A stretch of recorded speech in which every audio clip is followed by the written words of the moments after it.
I really enjoyed this movie, but there was some stuff I didn't like. This is obviously the third installment of the Rec series. The first two movies were in very secluded areas where they were in apartments. Um, exact. Actually, I believe it was like the exact same apartment in the sequel too. Um, this movie takes place in a wedding venue, and a grandpa got bit by a dog at the animal clinic he worked at, which very well could be the same animal clinic from the first movie. And hell, it could even be the same dog from the first movie, for all we know, which would be pretty funny, in my opinion. Takes quite a while for him to turn, which I'm only pointing out because there's so many people that turn really quickly in this movie. Like Rafa gets bit during a fight near the halfway point of the movie, and then he pretty much immediately turns. But yeah, this guy, he's able to survive hours at a wedding without turning. Crazy. Because it's like the daylight when he was apparently bit, and then it's nighttime when he eventually does turn. He must be very, very strong. Um, so we follow a bunch of different characters throughout this movie. At first, we follow this guy who, funnily enough, was not related to anybody there. He was only there because he's got a bit of a scummy job. He's there to see if anybody plays copyrighted music so he can report back to those people and get them copyrighted for that and make them have to pay. Very, very shitty thing. So throughout the rest of the movie, he's referred to as royalties. Um, then we got Koldo, and I believe it's Koldo's brother, and there's a little child named Tita. This very quickly changes. They make it to a car, the police car, that is what their destination was originally meant to be. Unfortunately, when they get there, there's a police officer being eaten by one of these possessed zombies. So, they fight off the zombie. One of them's like choking her with like a hose. I believe it's Koldo's brother. And eventually he's like, royalties, help me. And royalties comes in and just kills the ever living shit out of it. It's by far my favorite kill in the movie. Unfortunately, Mr. Royalties dies almost immediately after. He goes back into the cop car and he's trying to call for help with like the walkie-talkie. And the cop that was being eaten comes back to life and eats him. And I like the shot of how he dies, because they show it from like the car's point of view and the other two looking from the outside at what's happening. Very fucking cool shot in my opinion. Now, time to mention, since I've already scoped over that part, the first 20 minutes are in found footage form, like the two original movies. The rest of it's recorded just like a regular movie. I do think that's a weird choice. The director, I looked it up, apparently said that the format of found footage was exhausting to him, and he didn't feel like there could be any other way to do it. Then just don't make another movie. I mean, it's cool to do something new with your franchise, and I still really enjoyed this movie. But why would a found footage franchise need to be changed to not found footage? That's a bit strange to me. I still love this movie regardless, and I just don't understand why would you would make another movie though if you don't want to do the format of it. But yeah, he decided to make it not found footage, and I still really enjoyed it, so I guess I can't criticize it too much. I will, however, criticize the fact that the zombies are pretty fucking slow in this movie. They're not like hybrid fast by any means. They're not like Train to Busan zombies. But they were shown to be pretty fast in the first two movies. But in this movie, they're very slow. There's scenes where characters are able to talk to each other and be like, hey, we got to get out of here. There's zombies coming. That would not happen in the first two movies. It's just crazy to see the zombies moving like regular zombies in this movie, while also sticking to the fact that they're supposed to be like possessed demons.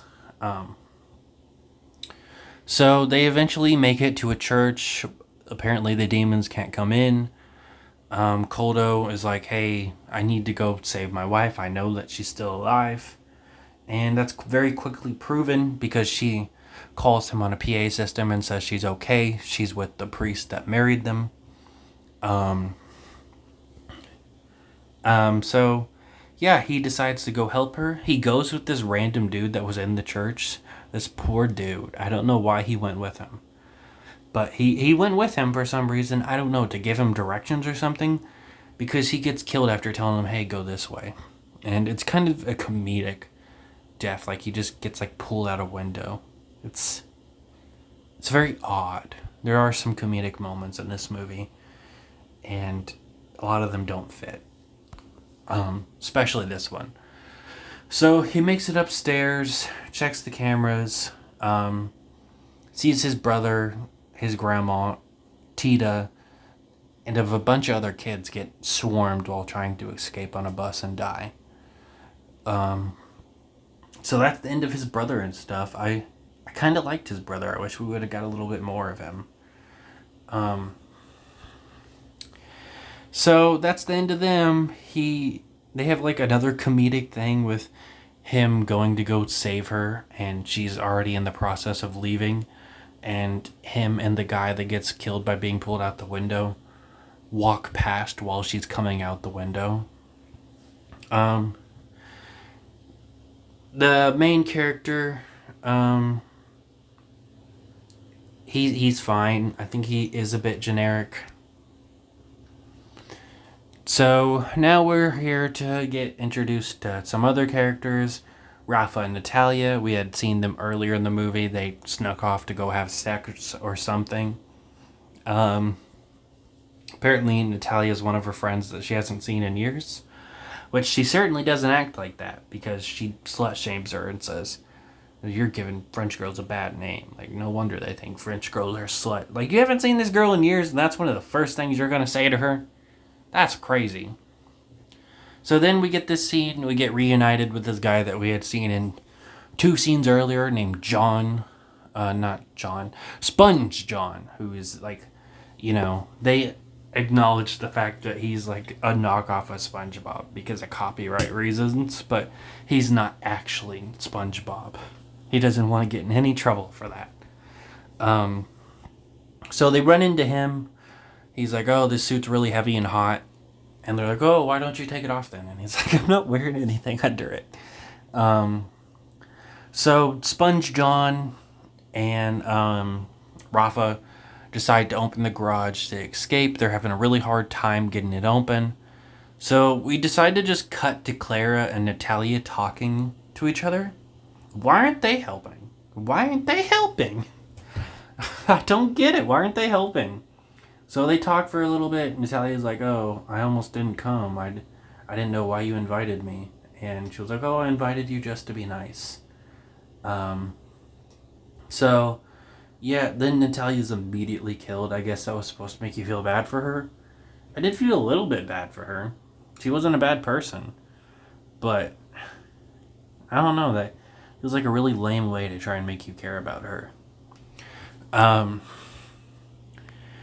Sponge John is able to kill Claire's mom after she tries to attack her, but that is all he gets off. Zombies kill him not too long after, which is pretty lame because, like I mentioned earlier, these zombies are kind of slow in this movie. She's a bit traumatized because she just saw her mom get shot, and Rafa's trying to encourage her to come with them. And then John gets killed, but they don't. It's kind of lame. So they're in the sewers now. They found an exit that apparently will help them get out. She says she's not going without Kolda. He's like, hey, Kolda's dead. If he wasn't, he would have gave you a sign that he's still alive.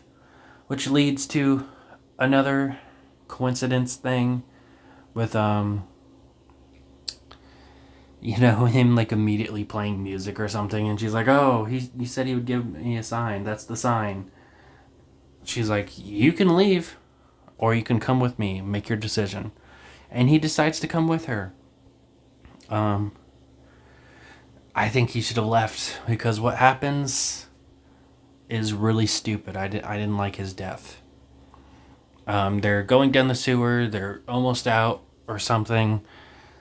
And he tells her to keep going, but she stopped because she heard zombies coming and she wants to fight them. She's like, "This is my day. I'm going to kill them." And there's only 3, and they're coming slowly. She kills all of them with the chainsaw, some pretty cool kills. In the struggle, Rafa gets bit. But, like, come on, man. These are slowed zombies. Why did she even stay to kill these zombies? It's so stupid. Because not too long after, she kills Rafa because he's infected. We see more zombies coming after her in the sewer, and she leaves. She doesn't attempt to fight them.